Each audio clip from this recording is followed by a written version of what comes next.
ভূত, এই একটা শব্দ শুনলেই সবার মনে একটাই প্রশ্ন আসে, ভূত কি সত্যিই আছে? এই প্রশ্নের উত্তর খুঁজতে গিয়েই আমি গত কয়েকদিনে অনেক তদন্ত করি। বিজ্ঞান কি বলছে, বিভিন্ন ধর্মে কি বলছে, আর বিশ্বের সবচেয়ে রহস্যময় ভৌতিক ঘটনার তদন্তে আসলে কি বেরিয়ে এসছে। আজকে সব কিছু নিয়েই কথা বলবো, কিন্তু তার আগে এমনই রহস্যময় তদন্ত ভিত্তিক ভিডিও দেখতে যদি আপনার ভালো লাগে তাহলে অবশ্যই আমাদের চ্যানেলটিকে সাবস্ক্রাইব করবেন।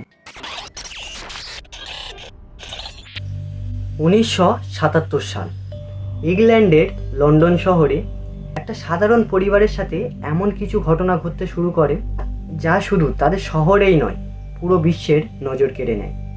তাদের দাবি ছিল যে রাত হলেই খটখট শব্দ শোনা যেত, ঘরের খেলনাগুলো নাকি একা একাই নড়াচড়া করত, ঘরের চেয়ারগুলো নাকি একা একাই জায়গা পরিবর্তন করত।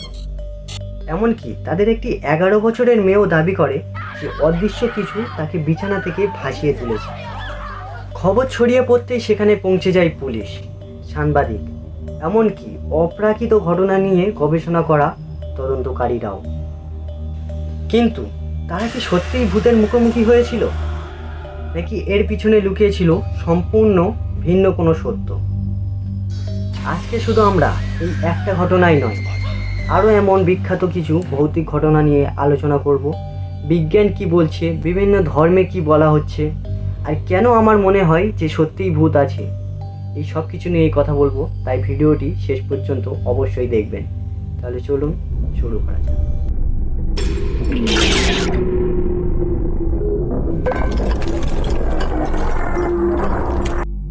কিন্তু আসলেই কি সেখানে কোনো অতিপ্রাকৃত শক্তি ছিল, নাকি সব কিছুর পিছনেই ছিল এক বিশাল প্রতারণা?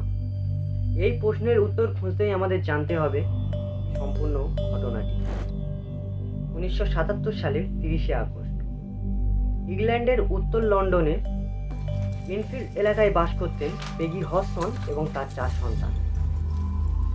সব কিছুই ছিল একেবারে স্বাভাবিক, কিন্তু একদিন রাতে তার 2 মেয়ে জ্যানেট এবং মার্গারেট হঠাৎ করেই চিৎকার করে ওঠে।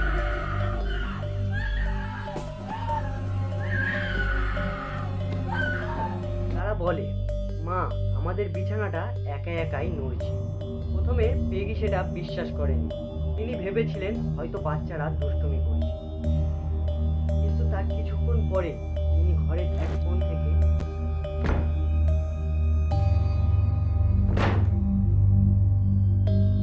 খট খট খট শব্দ শুনতে পান।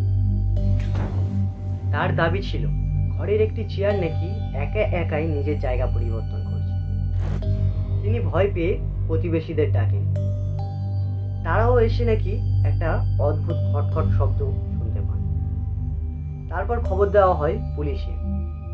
পুলিশের একজন তদন্তকারী তদন্ত করতে আসেন এবং তিনি পরে একটি লিখিত প্রতিবেদনে গিয়ে জানান যে তিনি নিজেই একটি চেয়ারকে নড়তে দেখেছেন।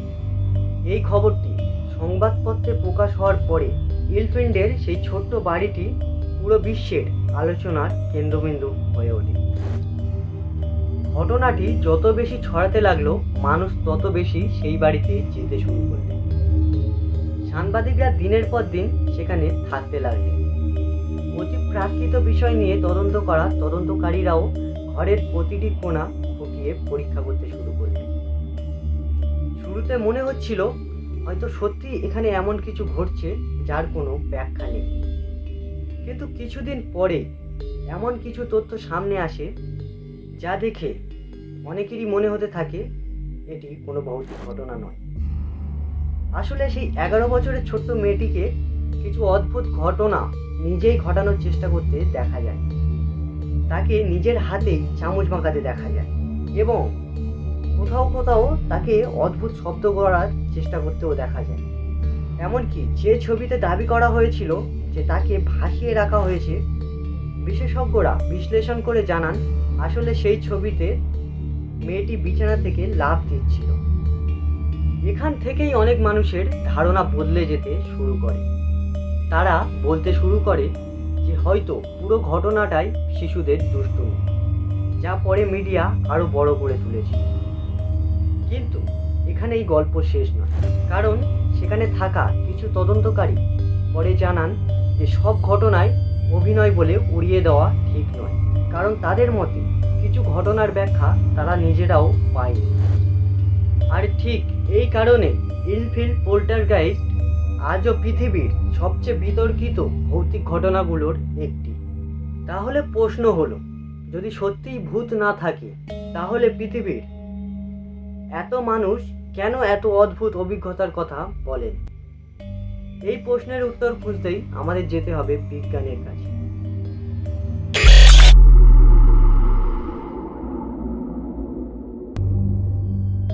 এখন পর্যন্ত আমরা যে ঘটনাটি দেখলাম, এটিকে কেউ সত্য বলে বিশ্বাস করে, আবার কেউ বলে সবই অভিনয়।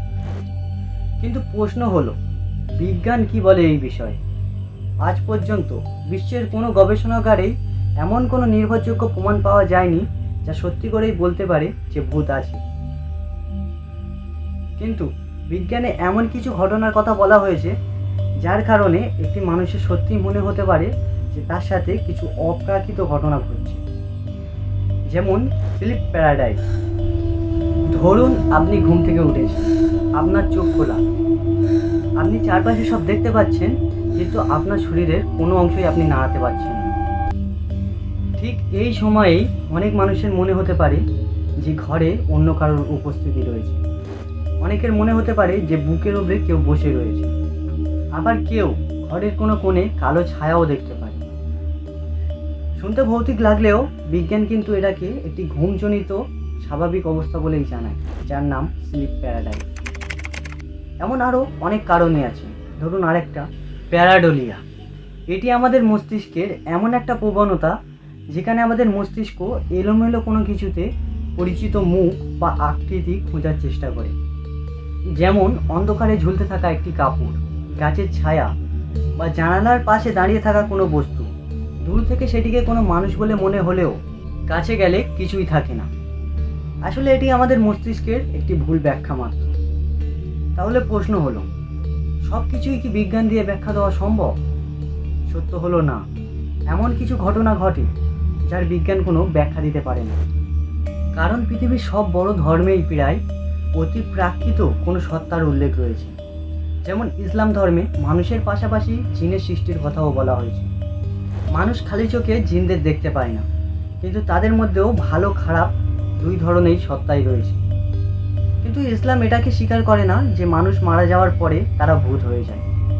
আবার হিন্দু ধর্মে ভূত, প্রেত, পিশাচ এমন অনেক অতি প্রাকৃত সত্তার উল্লেখ রয়েছে। এদের প্রত্যেকেরই আলাদা আলাদা ব্যাখ্যা রয়েছে। এরা ঠিক ইসলাম ধর্মের জিনেদের মতো নয়। আবার যদি আসে খ্রিস্ট ধর্মে, তো এখানে ডেভিল এবং ডেমন দুই ধরনের সত্তার কথা বলা রয়েছে। ডেভিল মানে হলো শয়তান, আর ডেমন হলো এই শয়তানের অনুসরণকারী। আর এই অতি প্রাকৃত সত্তার উল্লেখ রয়েছে বলেই আরও একটি কথা অনেক বেশি উল্লেখযোগ্য হয়, কালো জাদু।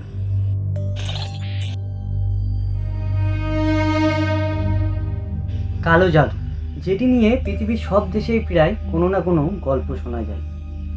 কেউ বলে এটি সত্য, আবার কেউ বলে এটি সম্পূর্ণ প্রতারণা, আবার কেউ বলে যে সে নিজের চোখেই এর প্রভাব দেখেছে। পৃথিবীর সব ধর্মেই কালো জাদুর কথা বলা হয়েছে। যেমন ইসলাম ধর্মে জাদু এই বিষয়টির উল্লেখ থাকলেও এটিকে সম্পূর্ণ হারাম বলে উল্লেখ করা হয়েছে।